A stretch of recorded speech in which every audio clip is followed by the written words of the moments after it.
સુરતમાં ચોક બજાર પોલીસે લૂંટેરી દુલ્હન ગેંગના 2 આરોપીઓની ધરપકડ કરી। ધરપકડ થયેલામાં રેખાબેન અને તેના બનેવી શામેલ છે। આરોપીઓ મહારાષ્ટ્રના બોઈસરમાંથી ઝડપાયા।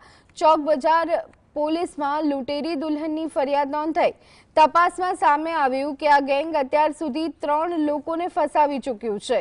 ગેંગ સગાઈ અને ફુલહારના વેશમાં લગ્ન કરી રૂપિયા 1,30,000 લઈ ફરાર થતી હતી। પોલીસે ગેંગમાં અન્ય સભ્યોની ઓળખ માટે તપાસ શરૂ કરી। વધુ પડતી હાજરી પર બોઈસર અવધનગર વિસ્તારમાં ચા નાસ્તા અને કરિયાણાની દુકાનવાળા તરીકે પોલીસ વોચ ગોઠવવામાં આવી છે। સુરતમાં લૂંટેરી દુલ્હનના કિસ્સાઓ સતત વધતા જઈ રહ્યા છે।